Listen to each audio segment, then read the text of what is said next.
উঠে তাহলে হয়তো বা আর 10 দিন সময় পাব, 9 দিন 10 দিনের দিন কোরবানি।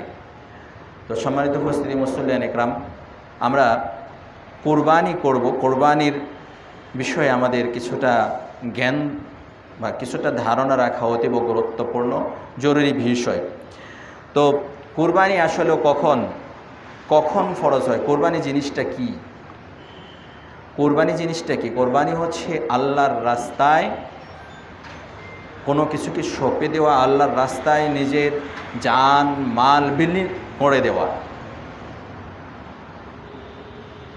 তো এই যে কোরবানি আমরা যেটা করি সে পশু কোরবানি। এই পশু কোরবানিটা কখন থেকে এসেছে? পশু কোরবানিটা এসেছে আজ থেকে প্রায় 4500 বছর আগে। ইব্রাহিম আলাইহিসসালাম তার প্রিয় পুত্র ইসমাইল আলাইহিসসালামকে কোরবানি করেছিলেন। ঠিক তখনই থেকে আল্লাহ পাক রব্বুল আলামিন ইসমাইল আলাইহিসসালামকে রক্ষা করে একটা দোম্বা মাধ্যমে একটা কোরবানির একটা ব্যবস্থা করেন। সেই থেকে নিয়েই আজও পর্যন্ত মুসলমানের মধ্যে কোরবানির একটা ইবাদত চলে আসছে। তবে ইব্রাহিম আলাইহিসসালাম যে কোরবানি করেছিলেন তখন থেকে কিন্তু আসলে কোরবানির বিধান নয়। মূলত কোরবানির বিধান বা কোরবানি ফরজ হয়েছিল, কোরবানির হুকুম হয়েছিল আদম আলাইহিসসালামের 2 পুত্রর থেকে। আমরা প্রত্যেকেই জানি হাবিল এবং কাবিল সম্পর্কে। তো হাবিল এবং কাবিল সম্পর্কে আল্লাহ পাক রব্বুল আলামিন পবিত্র কোরআনুল কারীমের সূরাতুল মাইদার 27 নম্বর আয়াতে বলছেন, ওয়াতুলু আলাইহিম নাবা আবনাই আদম বিল হক إذ قربا قربانا فتقبل من أحدهما ولم يتقبل من الآخر قال لأقتلنك قال إنما يتقبل الله من المتقين। আল্লাহ পাক রব্বুল আলামিন নবী সাল্লাল্লাহু আলাইহি সাল্লামকে বলছেন যে আপনি আদমের 2 পুত্রের বৃত্তান্ত তাদেরকে যথাযথভাবে শুনিয়ে দিন। আদম আলাইহিস সালামের 2 পুত্রের ঘটনা মানুষকে যথাযথভাবে জানিয়ে দিন। কি জানিয়ে দেওয়া হবে? যখন তারা উভয়েই কুরবানি করেছিল তখন তাদের একজনের কুরবানি কবুল করা হয়েছিল, আরেকজনের কুরবানি কবুল করা হয় নাই। যার কারণে যার কুরবানি কবুল করা হয় নাই, সে যার কুরবানি কবুল করা হয়েছে তাকে বলল তোমাকে আমি হত্যা করব। ফাতাকুব্বিলা মিন আহাদিহিমা ওয়া লাম ইউতাকাব্বাল মিনাল আখার ক্বালা লা আকতুলান্নাকা ক্বালা ইন্নামা ইয়াতাকাব্বালুল্লাহু মিনাল মুত্তাকিন। তো তখন যার কুরবানি কবুল করা হয়েছে সে বলল যে তুমি কেন আমাকে হত্যা করবে? আল্লাহ তো মুত্তাকি যারা তাদের কুরবানি কবুল করে থাকেন। তো দেখেন, কুরবানি শুধু করলেই হবে না। এখান থেকে এই আয়াত থেকে বোঝা যায় যে আদম আলাইহিস সালামের 2 পুত্র কোরবানি করেছিলেন, একজনেরটা কবুল হয়েছিল, আরেকজনেরটা কবুল হয় নাই। তো কবুল হয় নাই এর কারণ একজন মুত্তাকি ছিল, আরেকজন মুত্তাকি ছিল না। তো আল্লাহ পাক রব্বুল আলামিন বলেছেন এটা তো মুত্তাকিদের কোরবানি কবুল করা হয়, যারা মুত্তাকি নয় তাদের কোরবানি কবুল করা হবে না, হয় না। তো সম্মানিত উপস্থিতি, তো আদম আলাইহিস সালামের এই 2 পুত্রের থেকে কোরবানির ইতিহাস চালু হয়। তবে সেই থেকেই আদম আলাইহিস সালামের 2 পুত্র থেকে নিয়ে যত নবী এবং রাসূল এসেছিল, প্রত্যেকের উপরে কোরবানির একটা বিধান আল্লাহ পাক রব্বুল আলামিন রেখেছিলেন। শুধুমাত্র আদম আলাইহিস সালাম, তারপর ইব্রাহিম আলাইহিস সালাম, তারপর আমাদের উপর না। আল্লাহ পাক রব্বুল আলামিনের ভাষায় সূরাতুল হজ্জের মধ্যে আল্লাহ পাক রব্বুল আলামিন বলেছেন, ওয়া লিকুল্লি উম্মাতিন জাআলনা মানসাকাল লিযাকুরু ইসমাল্লাহি আলা মা রাযাকাহুম মিন বাহিমাতিল আনআম। আমি প্রত্যেক সম্প্রদায়ের জন্য কুরবানির বিধান দিয়েছি। কে বলছেন? আল্লাহ পাক রব্বুল আলামিন বলছেন প্রত্যেক সম্প্রদায়ের জন্য। আদম আলাইহিস সালাম থেকে নিয়ে এই পর্যন্ত যত নবী এবং রাসূল এসেছেন প্রত্যেক সম্প্রদায়ের জন্য আল্লাহ পাক রব্বুল আলামিন কুরবানির একটা বিধান রেখেছিলেন। তো ইব্রাহিম আলাইহিস সালাম যে ইসমাইল আলাইহিস সালামকে কুরবানি করেছিলেন, তারপর থেকে যে পশু কুরবানির একটা প্রচলন, তার আগে পশু কোরবানি ছিল না কি ছিল সেটা আল্লাহ পাক রব্বুল আলামিন ভালো জানেন। সেটা অন্যরকম ধরনের কোরবানি ছিল, পশু কোরবানি ছিল না। তো আল্লাহ পাক রব্বুল আলামিন বলছেন যে যাতে এই যে কোরবানির একটা বিধান আমি রেখেছি, এটার মূল কারণ কি, যাতে আমি তাদেরকে জীবনকরণ স্বরূপ যেসব চতুষ্পদ জন্তু দিয়েছি সেগুলোর উপর আল্লাহর নাম উচ্চারণ করা জন্য, জীবনকরণের জন্য যে চতুষ্পদ জন্তু। তো কোরবানি কি দিয়ে কোরবানি করতে হবে?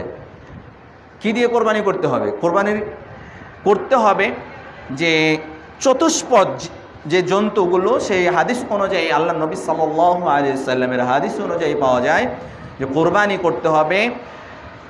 প্রথমত সবচেয়ে বেশি উত্তম হচ্ছে উট, দ্বিতীয়ত হচ্ছে গরুর সাথে মহিষ। গরু এবং মহিষ একই প্রাণী ধরা চলে, সেই হিসাবে গরু মহিষ এটা একটাই ধরা যায়। উট, গরু, মহিষ, দুম্বা, ভেড়া, ছাগল, এই কয়েকটা প্রাণী দিয়ে কোরবানি করতে হবে। এখন অন্য প্রাণী হালাল হতে পারে, যেমন হরিণ হালাল হতে পারে, তবে আল্লাহ রাসূল সাল্লাল্লাহু আলাইহি সাল্লামের বিধান অনুযায়ী হরিণ কোরবানি দেওয়া জায়েজ নেই। তো কোরবানি করতে হবে কি দিয়ে? উট। প্রথমত সবচেয়ে বেশি পছন্দনীয় হচ্ছে উট, দ্বিতীয়ত হচ্ছে গরু বা মহিষ। অনেকেই মহিষ যে কোরবানি দেওয়া যায় এটা জানে না, বা অনেকে এটা হয়তোবা যারা কোরবানি দেয় তারা হয়তোবা কটূক্তি করতে পারে, কিন্তু গরু এবং মহিষ একই ধরনের প্রাণী, এই দুইটাই চলবে। তারপরে দুম্বা, তারপরে উট, তারপরে হচ্ছে ভেড়া, তারপরে হচ্ছে ছাগল। তো আল্লাহ নবী সাল্লাল্লাহু আলাইহি ওয়াসাল্লামের আমল অনুযায়ী, আল্লাহ নবী সাল্লাল্লাহু আলাইহি ওয়াসাল্লামের কোরবানি অনুযায়ী, আল্লাহ নবী সাল্লাল্লাহু আলাইহি ওয়াসাল্লাম হৃষ্টপুষ্ট মানে স্বাস্থ্যবান, তারপরে শিংওয়ালা, হাদিস অনুযায়ী পাওয়া যায় হৃষ্টপুষ্ট স্বাস্থ্যবান শিংওয়ালা সাদা কালো ধরনের দুম্বা কোরবানি করতেন। তো কোরবানি আল্লাহ নবী সাল্লাল্লাহু আলাইহি সাল্লামের হাদিস অনুযায়ী এটা পাওয়া যায়। তো কোরবানি, এই কোরবানিটা আসলেও কি ফরজ, ওয়াজিব না সুন্নত? এটা কি করতেই হবে না কি করতে হবে? এটা আমাদের অবশ্যই জানাটা জরুরি। কোরবানি কি ফরজ না সুন্নত, এটা নিয়ে আলেম উলামাদের মধ্যে মতানৈক্য রয়েছে। আলেম উলামাদের মধ্যে মতানৈক্য রয়েছে। তবে আল্লাহ পাক রব্বুল আলামিনের হুকুম এবং রাসূল সাল্লাল্লাহু আলাইহি ওয়াসাল্লামের আমল অনুযায়ী পাওয়া যায়, যেটা কোরবানি অধিকাংশ আলেম বা বিজ্ঞ আলেম ওলামা যারা, তারা বলছেন যে কোরবানিটা হচ্ছে ওয়াজিব। আবার কিছু কিছু আলেম বলেছেন যে কোরবানি ওয়াজিব নয়, কোরবানি হচ্ছে সুন্নাত। তবে যারা ওয়াজিব বলেছেন তাদের দলিলটা একটু বেশি শক্তিশালী। কিভাবে শক্তিশালী? দলিল হচ্ছে আল্লাহ পাক রব্বুল আলামিন পবিত্র কুরআনুল কারীমের মধ্যে বলছেন ফাসাল্লি লিরাব্বিকা ওয়ানহার। আল্লাহ পাক রব্বুল আলামিন বলছেন তুমি নামাজ পড়ো এবং কুরবানি করো। এটা কার আদেশ? আল্লাহ পাক রব্বুল আলামিনের আদেশ। ফাসাল্লি লিরাব্বিকা ওয়ানহার, আল্লাহ পাক রব্বুল আলামিনের আদেশ। যেহেতু আল্লাহ পাক রব্বুল আলামিনের আদেশ, সেই হিসাবে অনেকেই বলেছেন যে এটা ওয়াজিব। এরপরে শুধু এই দলিল নয়, আরও দলিল রয়েছে। আল্লাহ নবী সাল্লাল্লাহু আলাইহি ওয়াসাল্লাম বলেছেন, যারা কুরবানি সামর্থ্য থাকার পরেও, কথাগুলো একটু মনোযোগ সহকারে শুনবেন, যাদের কোরবানি সামর্থ্য থাকার পরেও কোরবানি করলো না, আল্লাহ নবী সাল্লাল্লাহু আলাইহি ওয়াসাল্লাম বলছেন তারা যেন আমার ঈদগাহে না আসে। কঠিন একটা কথা বলেছেন, তারা যেন আমার ঈদগাহে না আসে। তো এই কোরআন এবং হাদিস অনুযায়ী আল্লাহ পাক রব্বুল আলামিন যেহেতু বলছেন ফাসাল্লি লিরাব্বিকা ওয়ানহার, কোরআনের বাণী আর নবী সাল্লাল্লাহু আলাইহি সাল্লামের হাদিস, যারা কোরবানি করার সামর্থ্য থাকার পরেও কোরবানি করলো না, তারা যেন আমার ঈদগাহে না আসে। এই দুই দুই দলিল খুবই মজবুত। এই জন্য অধিকাংশ আলেম ওলামা তারা বলেছেন যে কোরবানিটা হচ্ছে ওয়াজিব। এরপরে কিছু কিছু আলেম বলেছেন যে কোরবানি ওয়াজিব নয়, কোরবানি সুন্নত। তাদের দলিল হচ্ছে আল্লাহ নবী সাল্লাল্লাহু আলাইহি সাল্লাম বলছেন যে তোমাদের মাঝে যে কোরবানি করতে চায় জিলহজ মাসে চাঁদ দেখার পর সে যেন কোরবানি সম্পন্ন করার আগে তার চুল নখ না কাটে।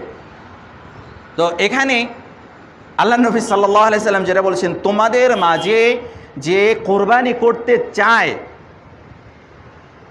এ জিলহজ মাসের চাঁদ ওঠার পরে সে যেন তার চুল নখ এগুলো না কাটে।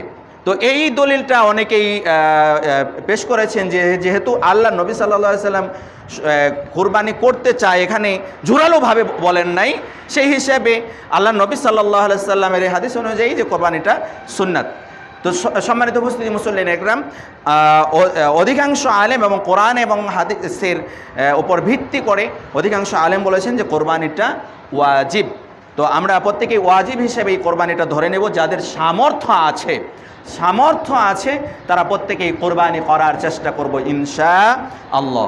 তো এই হাদিস অনুযায়ী আরেকটা কথা আছে যে যারা কোরবানি করতে চায় তারা যেন জিলহজ মাসের চাঁদ ওঠার পরে তাদের হাতের নখ এবং কি বলে আপনার চুল বা গোঁফ এগুলো যেন না কাটে।